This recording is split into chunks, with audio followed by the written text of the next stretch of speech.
বিসমিল্লাহির রহমানির রহিম। প্রিয় দেশবাসী, শিশু, কিশোর কিশোরী, তরুণ তরুণী, ছাত্রছাত্রী, বয়স্ক বৃদ্ধ, নারী পুরুষ সবাইকে আমার সালাম জানাচ্ছি। আসসালামু আলাইকুম। আজ জাতির এক বিশেষ দিন, বিজয় দিবস। বাঙালি জাতির বুক ফুলিয়ে দাঁড়াবার দিন। পাকিস্তানি হানাদার বাহিনীর অনেক অস্ত্রকে অগ্রাহ্য করে খালি হাতে রুখে দাঁড়িয়ে সম্মুখ সমরে লড়াই করে নিজেদের জন্য একটি স্বতন্ত্র রাষ্ট্র প্রতিষ্ঠা উৎসবের দিন। এই দিনে স্মরণ করি লক্ষ লক্ষ শহীদদেরকে, অগণিত শিশু কিশোর, তরুণ তরুণী, যুবক যুবতী, বৃদ্ধ জনতার আত্মত্যাগকে, যার ফলে স্বাধীনতা অর্জন সম্ভব হয়েছিল। কিন্তু আমরা সেই অর্জনকে আমাদের দোষে সম্পূর্ণতা দিতে পারিনি। সর্বশেষ এবং প্রচণ্ডতম আঘাত হানল এক স্বৈরাচারী সরকার। সে প্রতিজ্ঞা করেই বসছিল, এদেশের মঙ্গল হতে পারে এমন কিছুই সে অবশিষ্ট থাকতে দেবে না। এবছরের বিজয় দিবস বিশেষ কারণে মহানন্দের দিন। মাত্র 4 মাস আগে একটি অসম্ভব সম্ভব হয়ে গেল।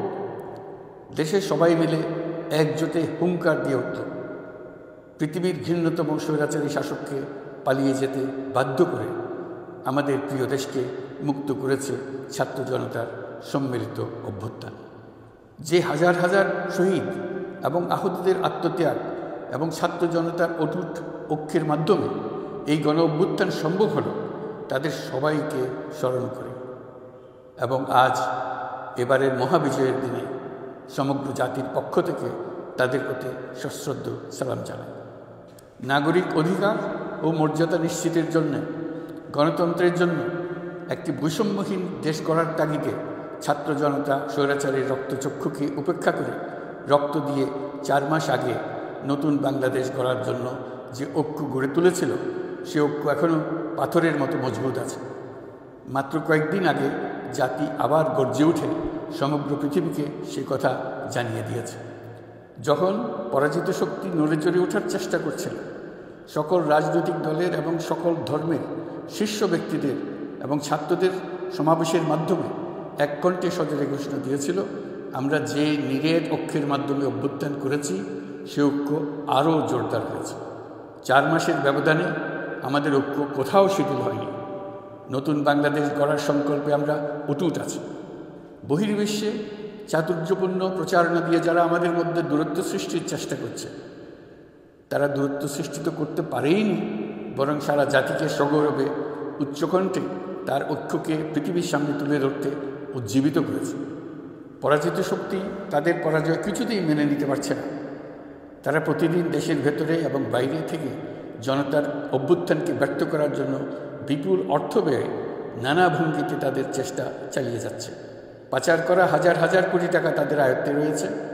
তাদের সুবিধাভোগীরা সর্বত্র ছড়িয়ে আছে। আমাদের ঐক্য অটুট থাকলে তারা আমাদেরকে আমাদের লক্ষ্য অর্জনটিকে ব্যর্থ করতে পারবে না। সজাগ থাকুন, নিজের লক্ষ্যকে জাতির লক্ষ্যের সঙ্গে একীভূত করুন। পৃথিবীর কোনো শক্তিই আমাদেরকে আমাদের লক্ষ্য অর্জনটিকে বিচ্যুত করতে পারবে না। আমি দেশের গণমাধ্যম কর্মী ও জনগণের প্রতি আহ্বান জানাই, বিশ্বের কাছে দেশের প্রকৃত চিত্র তুলে ধরুন। অপপ্রচারের বিরুদ্ধে সত্যই হোক আমাদের হাতিয়ার। জাতির এই নিরেট ঐক্য এই বছরের বিজয় দিবসকে স্মরণীয় করে রাখবে, ইতিহাসের অনন্য স্থানে প্রতিষ্ঠিত করে রাখবে। এই ঐতিহাসিক অর্জনের জন্য দলমত নির্বিশেষে দেশের সকল তরুণ তরুণী, যুবক যুবতী, বৃদ্ধ বৃদ্ধা সবাইকে আমার অভিনন্দন জানাচ্ছি। এই ঐক্যের জোরে আমরা আমাদের সকল সমস্যা দ্রুত সমাধান নিশ্চিত করতে পারব। এই বিজয় মাসে আমাদের গণ অভ্যুত্থানকে অভিনন্দন জানাবার জন্য, আমাদের বিজয় দিবসে যোগ দেবার জন্য ঢাকায় এসছেন পূর্ব তিমোরের রাষ্ট্রপতি, নোবেল শান্তি পুরস্কার বিজয়ী প্রেসিডেন্ট হোজে রামোস হর্তা। তিনি তার দেশের মুক্তিযুদ্ধে নেতৃত্ব দিয়েছেন। আমাদের দেশের মুক্তিযুদ্ধ তাকে অনুপ্রাণিত করেছিল। 2002 সালে পূর্ব তিমোর স্বাধীন রাষ্ট্র হিসেবে প্রতিষ্ঠিত হয়। আমাদের জাতীয় উৎসবে শরীক হওয়ার জন্য জাতির পক্ষ থেকে তাকে আমরা স্বাগত জানাচ্ছি। কয়েকদিন আগে ইউরোপীয় ইউনিয়নের ১৯ জন রাষ্ট্রদূতের সঙ্গে আমার বৈঠক হয়েছে। এই প্রথমবারের মতো ইউরোপিয়ান ইউনিয়নের প্রায় সকল দেশের রাষ্ট্রদূতগণ একসঙ্গে ঢাকায় এসে সরকারের সঙ্গে বৈঠক করলেন। এই দেশগুলোর বেশিরভাগ দূতাবাস দিল্লিতে। তারা অনেকে আগে কোনো দিন ঢাকায় আসেনও না। এটি একটি ঐতিহাসিক ঘটনা। একত্রে ঢাকায় আসলেন শুধু এই বার্তা দেওয়ার জন্য যে ইউরোপীয় ইউনিয়ন বাংলাদেশকে সর্বোচ্চ সমর্থন ও সহযোগিতা দেওয়ার জন্য প্রস্তুত। অন্তর্বর্তীকালীন সরকারের সংস্কার উদ্যোগ এবং গণতান্ত্রিক পদ্ধতিতে নির্বাচনের প্রক্রিয়ার কথা আমি তাদেরকে জানিয়েছি। সেটিতে তারা পূর্ণ সমর্থন জানিয়েছে এবং সরকারকে সর্বোচ্চ সহযোগিতা করবেন বলে জানিয়েছেন। বাংলাদেশের বিরুদ্ধে অপপ্রচার এবং ভুল তথ্য প্রচারের বিষয়েও আমি ইউরোপীয় ইউনিয়নের কূটনীতিকদের জানিয়েছি। ইউরোপীয় দেশগুলোর মধ্যে যাদের ভিসা অফিস নয়াদিল্লিতে আছে তাদেরকে ঢাকা বা অন্য কোনো প্রতিবেশী দেশে ভিসা অফিস নিয়ে আসার জন্য আমি অনুরোধ করেছি। আমি বলেছি, ইউরোপীয় দেশগুলোর বিশ্ববিদ্যালয়ে ভর্তির জন্য অনেক বাংলাদেশি শিক্ষার্থীর ভিসা পেতে সমস্যা হয়। তারা যদি ভিসা সেন্টার ঢাকায় নিয়ে আসেন তাহলে আমাদের ছেলে মেয়েদের ভোগান্তি কমে যাবে। এছাড়া অর্থনৈতিক ও সামাজিক ক্ষেত্রে তাদের সহযোগিতার মাত্রা বাড়ানোর বিষয়ে আমি আলাপ করেছি। বিশ্বব্যাংক সহ অন্যান্য সকল দাতা প্রতিষ্ঠানসমূহের কাছে আমাদের অর্থনৈতিক ভবিষ্যৎ সম্বন্ধে আস্থা প্রতিষ্ঠিত করতে অন্তর্বর্তীকালীন সরকার সক্ষম হয়েছে। তারা নতুন উদ্যোগে এবং নতুন উৎসাহে আমাদের সঙ্গে নতুন আর্থিক সম্পর্ক গড়ে তুলতে এগিয়ে এসছে। অর্থনীতির সাফল্যের ব্যাপারে দেশে এবং বিদেশে আস্থার সৃষ্টি হয়েছে। অন্তর্বর্তী সরকার যখন দায়িত্ব গ্রহণ করে অর্থনীতি তখন ভেঙে পড়ার অবস্থায়। গত 4 মাসে এই অবস্থার বিরাট পরিবর্তন হয়েছে। ব্যাংকিং ব্যবস্থায় আস্থা এবং নিয়ম শৃঙ্খলা ফিরে আসছে। কোনো ব্যাংক বন্ধ করে দিতে হয়নি। ব্যাংক যত দুর্বলই হোক তাকে টিকিয়ে রাখার ব্যবস্থা করা হয়েছে। প্রথম দিকে আমানতকারীর টাকা উত্তোলনের ব্যাপারে বিধিনিষেধ আরোপ করা হয়েছিল, এখন সেটা তুলে দেওয়া হয়েছে। বাংলাদেশ ব্যাংক সকল ব্যাংককে আমানত ফেরত দেওয়ার জন্য নতুন টাকার সরবরাহ দিতে প্রস্তুত হয়েছে। আশা করি এতে ব্যাংকিং ব্যবস্থায় সকলের আস্থা ফিরে আসবে। প্রিয় দেশবাসী, আমাদের সরকারের শুরুতেই একটি কমিটি নিয়োগ করেছিলাম, শ্বেতপত্র প্রণয়ন কমিটি। এই কমিটির কাজ ছিল অভ্যুত্থানের পর অর্থনীতি কোন পরিস্থিতিতে যাত্রা শুরু করলো তার একটা দলিল রচনা করা। এতে কি পেলাম না তার একটা চিত্র তুলে ধরার দায়িত্ব দেওয়া হয়েছিল এই কমিটিকে। ডক্টর দেবপ্রিয়ের সভাপতিত্বে গঠিত 12 সদস্যের শ্বেতপত্র প্রণয়ন কমিটি নির্ধারিত সময়ে এই কঠিন কাজ সম্পন্ন করে আমাদের কাছে 400 পৃষ্ঠার একটা বিস্তারিত রিপোর্ট পেশ করেছে। রিপোর্ট পড়ে দেশের মানুষ হতভম্ব হয়ে গেছে। দেশে বিদেশে অনেক প্রতিষ্ঠান ও ব্যক্তি গভীর আগ্রহ নিয়ে এই রিপোর্টটি সংগ্রহ করছে। দেশের মধ্যে পত্রপত্রিকা, সেমিনার, আলোচনা সভা, টেলিভিশনে এই নিয়ে প্রচুর আলোচনা হচ্ছে। ফ্যাসিবাদী সরকার দেশের অর্থনীতিকে ভেঙে দিয়ে গেছে এটা সবাই বুঝতে পারছে, কিন্তু অর্থনীতিকে কী পরিমাণ ধ্বংসস্তূপে পরিণত করে দিয়ে গেছে তার পরিমাপ সম্বন্ধে কোনো ধারণা করতে পারছে না। শ্বেতপত্র প্রণয়ন কমিটি হিসেব নিকেশ করে এর পরিমাণ বের করে দিয়েছে। এই রিপোর্ট পড়ে সকলে অবিশ্বাস্য চোখে একে অপরের দিকে তাকাচ্ছে। কারো মুখে কথা বেরোচ্ছে। দিন দুপুরে সকলের সামনে থেকে হাজার হাজার কোটি টাকা ব্যাংক থেকে পাচার করে নিয়ে গেছে। কেউ বলার ছিল না, কেউ দেখার ছিল না। যারা নিয়ে গেছে তাদেরকে কেউ বাধা দেয়নি, বরং সর্বস্তরে সবাই আগ্রহ সহকারে তাদের সঙ্গে সহযোগিতা করেছে। কারণ তারা সব আপন লোক। বিশাল বিশাল প্রকল্প নেওয়া হয়েছে ঋণের টাকায়। এসব প্রকল্পের মোড়কে বিশাল বিশাল অর্থ লুটপাট করেছে। প্রকৃত ব্যয়ের চাইতে কত বেশি ব্যয় ধরে কাদের হাতে টাকাটা পাচার করে দেওয়া হয়েছে তাও এই প্রতিবেদনে তুলে ধরা হয়েছে। শ্বেতপত্র প্রণয়ন কমিটি তাদের প্রতিবেদনে তুলে ধরেছে যে বার্ষিক উন্নয়ন ব্যয় প্রায় অর্ধেক টাকায় লুটপাট হয়েছে। দেশে এমন ধরনের পোষ্যতোষী পুঁজিবাদ তৈরি করা হয়েছিল যার সুবিধাভোগী ছিল স্বৈরাচার ও তার সহযোগীরা।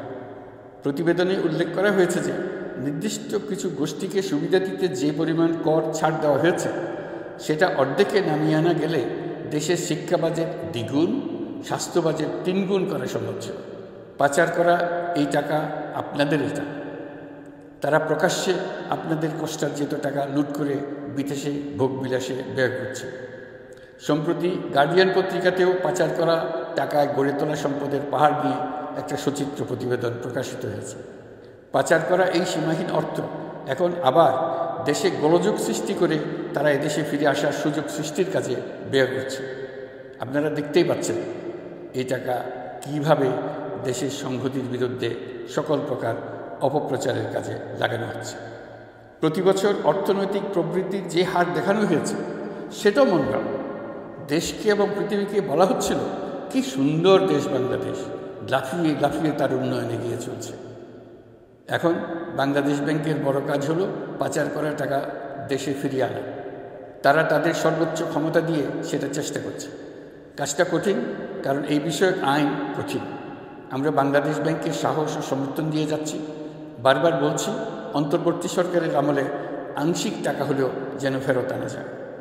প্রিয় দেশবাসী, অন্তর্বর্তীকালীন সরকার দায়িত্ব নেওয়ার পর বিভিন্ন খাতে সংস্কারের লক্ষ্যে গুম কমিশন সহ 15টি কমিশন গঠন করেছে।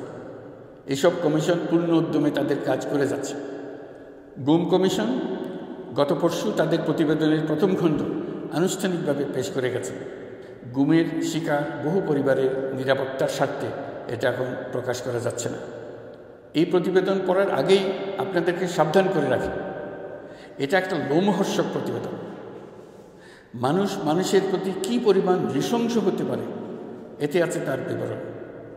অবিশ্বাস্য বর্ণনা। সরকারের আক্রোশের শিকার হয়ে ঘটনাচক্রে যারা এখনও বেঁচে আছেন তারা আজ পর্যন্ত মুখ খুলতে সাহস করছেন না। তাদের ভয় কিছুতেই কাটছে না। তাদের ভয় হঠাৎ যদি ওই জালেমরা আবার ক্ষমতায় আসে তাহলে তাদের প্রতি এরা নৃশংসতম হবে। গত সরকারের ঘৃণ্যতম অধ্যায়ের ঐতিহাসিক দলিল হিসেবে এই প্রতিবেদন অমর হয়ে থাকবে। আমি আশা করছি কমিশনগুলো এখন থেকে নিয়মিতভাবে তাদের নির্ধারিত সময়ের মধ্যে তাদের প্রতিবেদন ও সুপারিশমালা পেশ করতে থাকবে। প্রিয় দেশবাসী, আমাদের সংস্কারের যে আকাঙ্ক্ষা সেটি বাস্তবায়নে প্রতিটি কমিশনই আমাদের জন্য গুরুত্বপূর্ণ। তবে নির্বাচন ব্যবস্থা সংস্কার ও সংবিধান সংস্কার কমিশনের কথা আমি একটু আলাদাভাবে বলতে চাই। কেননা এই দুটি কমিশনের সুপারিশের উপর প্রধানত নির্ভর করছে আমাদের আগামী নির্বাচন প্রস্তুতি ও তারিখ। এই প্রসঙ্গে বড় খবর হলো, প্রধান নির্বাচন কমিশনার সহ নির্বাচন কমিশন গঠন করা হয়ে গেছে। কমিশন দায়িত্ব গ্রহণ করেছে। এখন থেকে তাদের হাতে দায়িত্ব ন্যস্ত হলো ভবিষ্যৎ সরকার গঠন করার প্রক্রিয়া শুরু করা। তারা তাদের প্রস্তুতির কাজ শুরু করেছে। তাদের হাতে অনেক কাজ। প্রথমে সবচেয়ে বড় কাজ ভোটার তালিকা হালনাগাদ করা। এটা এমনিতেই কঠিন কাজ। এখন কাজটা আরও কঠিন হলো এই জন্য যে গত 3টা নির্বাচনে ভোটারদের অংশগ্রহণ করার সুযোগ ছিল না। ভোটার তালিকা যাচাই করার সুযোগ হয়নি কারণ। গত 15 বছরে যারা ভোটার হওয়ার যোগ্য হয়েছে তাদের সবার নাম ভোটার তালিকায় তোলা নিশ্চিত করতে হবে। এটা একটা বড় কাজ। ছাত্র জনতার অভ্যুত্থানের পর এখানে গলদ রাখার কোনো সুযোগ নেই। দীর্ঘদিন পর এবার বহু তরুণ তরুণী জীবনে প্রথমবারের মতো ভোট দেবে। অতীতে তাদেরকে সে অধিকার এবং আনন্দ থেকে বঞ্চিত করা হয়েছে। তাই এবারের নির্বাচনে তাদের ভোটদান একটি স্মরণীয় ঘটনা হয়ে থাকবে। এই অভিজ্ঞতাকে মসৃণ করার সমস্ত আয়োজন করতে হবে। আমার একান্ত ইচ্ছা এবারের নির্বাচনে প্রথমবারের তরুণ তরুণী ভোটাররা শতকরা 100 কাছাকাছি সংখ্যায় ভোট দিয়ে একটি ঐতিহ্য সৃষ্টি করুক। নির্বাচন কমিশন এবং সকল সামাজিক প্রতিষ্ঠান ও রাজনৈতিক দলের প্রতি আমার আহ্বান, সবাই মিলে আমরা যেন ওই লক্ষ্য অর্জনে নানা প্রকার সৃজনশীল কর্মসূচি গ্রহণ করি। এখন থেকে সবাই মিলে এমন একটা ঐতিহ্য সৃষ্টি করি যেন স্থানীয় নির্বাচন সহ সকল নির্বাচনে সকল কেন্দ্রে প্রথমবারের ভোটাররা 100% কাছাকাছি সংখ্যায় ভোটদান নিশ্চিত করবে। এটা নিশ্চিত করতে পারলে ভবিষ্যতে কোনো সরকার মানুষের ভোটাধিকার কেড়ে নেবার সাহস করতে পারবে না।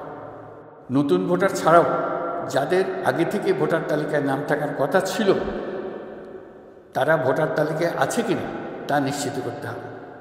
বিশেষ মনোযোগ দিয়ে ভুয়া ভোটারদেরকে তালিকা থেকে বের করে দিতে হবে। এবার আমরা প্রবাসী বাংলাদেশিদেরকে ভোট দেওয়া নিশ্চিত করতে চাই। অতীতে আমরা এই ব্যাপারে অনেকবার আশ্বাসের কথা শুনেছি। এই সরকারের আমলে এটা যেন প্রথমবারের মতো বাস্তবায়িত হয়, এটা আমরা নিশ্চিত করতে চাই। এর জন্য একটা নির্ভরযোগ্য ব্যবস্থা করতে হবে। সব কিছুই সমসাপেক্ষ ব্যাপার। এর সঙ্গে যদি আমরা নির্বাচন প্রক্রিয়া আরও উন্নত করতে চাই, নির্বাচন সংস্কার কমিশনের সুপারিশমালা বাস্তবায়ন করতে চাই, তাহলে প্রয়োজনীয় সংস্কারের বিস্তৃতি ও গভীরতা অনুসারে নির্বাচন কমিশনকে সময় দিতে হবে। আমি সকল প্রধান সংস্কারগুলো সম্পন্ন করে নির্বাচন আয়োজন করার ব্যাপারে বরাবর আপনাদের কাছে আবেদন জানিয়ে এসেছি। তবে রাজনৈতিক ঐকমত্যের কারণে আমাদেরকে আবার বলছি, যদি অল্প কিছু সংস্কার করে ভোটার তালিকা নির্ভুলভাবে তৈরি করার ভিত্তিতে নির্বাচন সম্পন্ন করতে হয়, তাহলে 2025 সালের শেষের দিকে নির্বাচন অনুষ্ঠান হয়তো সম্ভব হবে। আর যদি এর সঙ্গে নির্বাচন প্রক্রিয়া এবং নির্বাচন সংস্কার কমিশনের সুপারিশের পরিপ্রেক্ষিতে এবং জাতীয় ঐকমত্যের ভিত্তিতে প্রত্যাশিত মাত্রার সংস্কার যোগ করি, তাহলে অন্তত আরও 6 মাস অতিরিক্ত সময় লাগতে পারে। মোটা দাগে বলা যায় 2025 সালের শেষ দিক থেকে 2026 সালের প্রথমার্ধের মধ্যে নির্বাচনের সময় নির্ধারণ করা যায়। প্রিয় দেশবাসী, যে কোনো সংস্কারের কাজে হাত দিতে গেলে রাজনৈতিক ঐকমত্যের প্রয়োজন। এই ঐকমত্যে পৌঁছানোর প্রক্রিয়া কী হবে? অন্তর্বর্তীকালীন সরকার এভাবে অগ্রসর হবার প্রস্তুতি নিচ্ছে। অন্তর্বর্তীকালীন সরকার প্রথম পর্যায়ে 6টি সংস্কার কমিশন গঠন করেছে। এরা শীঘ্রই চূড়ান্ত প্রতিবেদন পেশ করবে বলে আশা করি।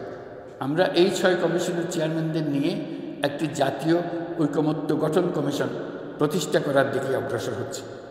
এর কাজ হবে রাজনৈতিক দল সহ সকল পক্ষের সঙ্গে মতামত বিনিময় করে যে সমস্ত বিষয়ে ঐকমত্য স্থাপন হবে সেগুলো চিহ্নিত করা এবং বাস্তবায়নের জন্য সুপারিশ করা। যেহেতু জাতীয় ঐকমত্য প্রতিষ্ঠা করা অন্তর্বর্তীকালীন সরকারের অতি গুরুত্বপূর্ণ দায়িত্ব, তা বিবেচনা করে আমি এই কমিশনের চেয়ারম্যানের দায়িত্ব পালন করব। আমার সাথে এই কমিশনের সহসভাপতির দায়িত্ব পালন করবেন অধ্যাপক আলী রিয়াজ। কমিশন প্রয়োজন মনে করলে নতুন সদস্য কোঅপ করতে পারবে। প্রথম 6টি কমিশনের চূড়ান্ত প্রতিবেদন পাওয়ার পর আগামী মাসেই জাতীয় ঐকমত্য গঠন কমিশন তার কাজ শুরু করতে পারবে বলে আমি আশা করছি। এই নতুন কমিশনের প্রথম কাজ হবে নির্বাচন অনুষ্ঠানের জন্য যে সমস্ত সিদ্ধান্ত জরুরি সেই সমস্ত বিষয়ে তাড়াতাড়ি ঐকমত্য সৃষ্টি করা এবং সকলের সঙ্গে আলোচনা করে কোন সময়ে নির্বাচন অনুষ্ঠান করা যায় সেই ব্যাপারে পরামর্শ চূড়ান্ত করা। প্রিয় দেশবাসী, নির্বাচন আয়োজন ও সংস্কার ছাড়াও আপনারা আমাদের উপর অনেকগুলো দায়িত্ব দিয়েছেন।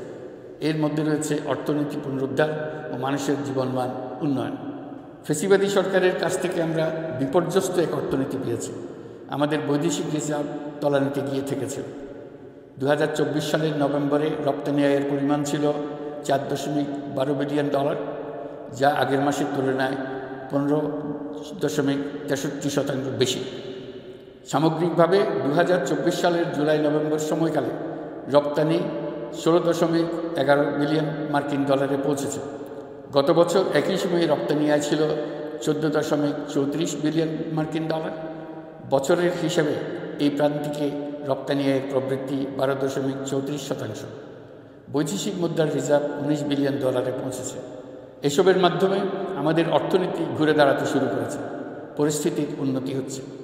গার্মেন্টস শ্রমিক ভাই বোনেরা বাংলাদেশের অর্থনীতির অন্যতম চালিকা শক্তি। তাদের বার্ষিক মজুরি 9% বাড়ানোর সিদ্ধান্ত হয়েছে। মূল্যস্ফীতির বিষয়টি বিবেচনা করে শ্রমিক ইউনিয়ন মালিক পক্ষের সঙ্গে আলোচনার ভিত্তিতে এটি নির্ধারণ করা হয়েছে। মূল্যস্ফীতি নিয়ন্ত্রণে সরকার আন্তরিকভাবে কাজ করছে। স্বীকার করতে দ্বিধা নেই, এক্ষেত্রে কাঙ্ক্ষিত সাফল্য আমরা এখনও পাইনি।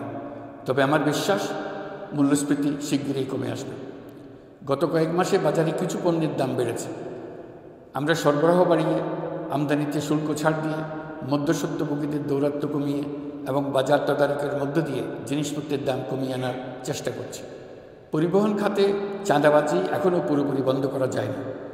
এটা সম্ভব হলে আমরা আশা করি জিনিসপত্রের দাম আরও কমে আসবে। আমরা আপনাদের কষ্টের সমব্যথী। তবে আমরা জানি সরকারের কাজ কেবল সমবেদনা জানানো নয়। আমরা আপনাদের কষ্ট কমিয়ে আনতে সকল রকম চেষ্টা চালিয়ে যাচ্ছি। আসন্ন রমজানে দ্রব্যমূল্য সহনীয় রাখতে আমরা সবার সহযোগিতা চাই। আমরা ইতিমধ্যে ব্যবসায়ীদের সঙ্গে কথা বলেছি। তারা আমাদের কাছে ওয়াদা করেছে বাজারে পণ্য সরবরাহে কোনো সংকট হবে না। অতিরিক্ত মুনাফার লোভে যদি কেউ কৃত্রিম কোনো সংকট সৃষ্টির চেষ্টা করে আমরা তাকে কঠোর হাতে দমন করব। বাজার সিন্ডিকেটের দৌরাত্ম্য বন্ধ করতে বিকল্প কৃষি বাজার চালু করার লক্ষ্যে আমরা কাজ করে যাচ্ছি। প্রিয় দেশবাসী, হত্যাযজ্ঞের সাথে জড়িত পতিত স্বৈরশাসক ও তার দোসরদের বিচার কার্যক্রম এগিয়ে চলছে। এই জন্য আন্তর্জাতিক অপরাধ ট্রাইব্যুনাল আইন সংশোধন করা হয়েছে। বিচার প্রক্রিয়ার স্বচ্ছতা নিশ্চিত করার জন্য আসামিদের বিদেশি আইনজীবী নিয়োগের সুযোগ দেওয়া হয়েছে। আত্মপক্ষ সমর্থনের সব ধরনের সুযোগ তারা পাবেন। বিচার প্রক্রিয়া সাংবাদিক, মানবাধিকার কর্মী ও অন্যান্য পর্যবেক্ষকদের জন্য উন্মুক্ত রাখা হয়েছে। বিচারের যে কোনো অংশ চাইলে যে কেউ রেকর্ড করার সুযোগ পাবে। আইসিসি প্রসিকিউটর করিম খান সম্প্রতি আমার সাথে দেখা করেছেন।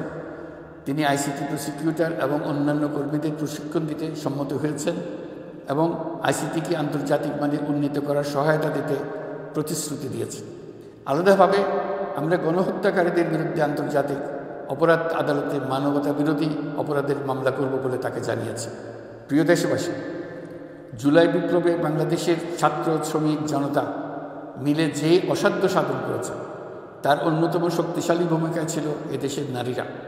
ফেসিবাদী শক্তির প্রাণঘাতী অস্ত্রের সামনে হিমালয়ের মতো দাঁড়িয়েছিল আমাদের মেয়েরা। স্কুল, কলেজ, বিশ্ববিদ্যালয়ের ছাত্রী, শিক্ষক, অভিভাবক, চাকরিজীবী, শ্রমজীবী, সকল পেশার, সকল বয়সের নারীরা এই আন্দোলনে বিরাট ভূমিকা রেখেছে। এবছর বেগম রোকেয়া দিবসে দেশজুড়ে আন্দোলনে নারীদের আত্মত্যাগ ও ভূমিকার বিষয়ে বড় আকারে আলোচনা হয়েছে। ওই দিন জুলাই কন্যারাও ঘোষণা দিয়েছে তারা তাদের কথা কাউকে ভুলে যেতে দেবে না। অন্তর্বর্তীকালীন সরকার নারী অধিকার রক্ষায় নারী বিষয়ক সংস্কার কমিশন করেছে। শিগগিরই তারা তাদের রিপোর্ট দেবে। জুলাই কন্যারা ঘোষণা দিয়েছে প্রতি বছর 10 ডিসেম্বর তারিখে নির্ধারিত সময়ে সারা দেশে সকল পরিবারের নারী, শিশু, কিশোরী, তরুণী, মহিলা, বৃদ্ধা একসঙ্গে নিজ নিজ নির্ধারিত স্থানে, সেটা উঠান হোক, বাড়ির সামনে রাস্তায় হোক, সমাবেশ করে দেশের অর্ধেকাংশ মানুষের অস্তিত্বের কথা সারা জাতিকে স্মরণ করিয়ে দেবে, তাদের আশা আকাঙ্ক্ষার কথা জানিয়ে দেবে। যেই তরুণীরা জুলাই আন্দোলনে সামনের সারিতে থাকলো তারা নতুন বাংলাদেশ গড়ার প্রত্যয় থেকে আর কোনো দিন সরে যাবে না। তারা শুধু নতুন বাংলাদেশ নয়, নতুন এক পৃথিবী গড়ে তোলার মহাকর্মযজ্ঞে বাংলাদেশের সকল বয়সের নারীদের সঙ্গে নিয়ে নেতৃত্ব দেবে। সবশেষে এই বিজয়ের মাসে আমি বাংলাদেশের দল, মত, জাতি, ধর্ম, বর্ণ, বয়স নির্বিশেষে সবাইকে ঐক্যবদ্ধ থাকার আহ্বান জানাচ্ছি। শক্তিশালী স্বৈরাচারী সরকারকে জাতীয় ঐক্যের মাধ্যমেই আমরা হটাতে পেরেছি। তারা এখনও সর্বশক্তি দিয়ে জাতিকে বিভক্ত করার চেষ্টা চালিয়ে যাচ্ছে। সাম্প্রদায়িক রাজনীতির মাধ্যমে জাতীয় ঐক্যকে নস্যাৎ করতে চাচ্ছে, একের প্রতি অন্যের বিষ উগড়ে দিতে চাচ্ছে। তাদের এই হীন প্রচেষ্টাকে কোনোভাবেই সফল হতে দেবেন না। প্রিয় দেশবাসী, এটা আমাদের বিজয়ের মাস। 16ই ডিসেম্বরে যুদ্ধ জয় করে পৃথিবীর বুকে বাঙালি জাতির একটা স্বাধীন রাষ্ট্র প্রতিষ্ঠার মাস, শত্রুকে চূড়ান্তভাবে পরাজিত করার মাস, নিজের শক্তিকে আবিষ্কার করার মাস। এই বিজয়ের মাসে আমরা সকল প্রস্তুতি নিয়ে দৃঢ় পদক্ষেপে নতুন বাংলাদেশ গড়ার যাত্রা শুরু করলাম। এই যাত্রা শুভ হোক, গন্তব্যে পৌঁছানো নিশ্চিত ও আনন্দদায়ক হোক। বিজয়ের মাস হোক নারী, পুরুষ, ধর্ম, বর্ণ, রাজনৈতিক পরিচয় নির্বিশেষে জাতির মহা ঐক্যের মাস। বিজয়ের মাস হোক ছাত্র জনতার অভ্যুত্থানকে স্মরণ করে নতুন বাংলাদেশ গড়ার শপথ দৃঢ়তার সঙ্গে পুনর্ব্যক্ত করার মাস। বিজয়ের মাস হোক নতুন বাংলাদেশ গড়ার লক্ষ্যে তরুণদের প্রচণ্ড দুঃসাহস প্রকাশের মাস। বিজয়ের মাস হোক নাগরিকদের পরস্পরের মধ্যকার সম্পর্ক স্থায়ীভাবে ভয়বিহীন থাকবে এমন এক সমাজ গড়ার মাস। সংখ্যালঘুদেরকে সংখ্যাগরিষ্ঠদের ভয়ে ভীত হতে হবে না, নারীকে পুরুষের ভয়ে ভীত হতে হবে না, বিত্তহীনকে বিত্তবানদের ভয়ে ভীত হতে হবে না, নিজের মত প্রকাশে কারো ভয়ে ভীত হতে হবে না। বিজয়ের মাস হোক অসম্ভবকে সম্ভব করার প্রতিজ্ঞা নেবার মাস। প্রিয় দেশবাসী, শিশু, কিশোর কিশোরী, তরুণ তরুণী, ছাত্রছাত্রী, বয়স্ক, বৃদ্ধ, পুরুষ, নারী, আসুন আমরা প্রাণ ভরে বিজয়ের মাস উদযাপন করি। সকলকে বিজয়ের মাসের শুভেচ্ছা জানাচ্ছি। এই বিজয়ের মাস জাতির জন্য এক নতুন দিগন্তের সৃষ্টি করুক। আপনাদের সবাইকে আবার আমার সালাম জানাচ্ছি। আসসালামু আলাইকুম। মহান আল্লাহ আমাদের সহায় হন। আল্লাহ হাফেজ।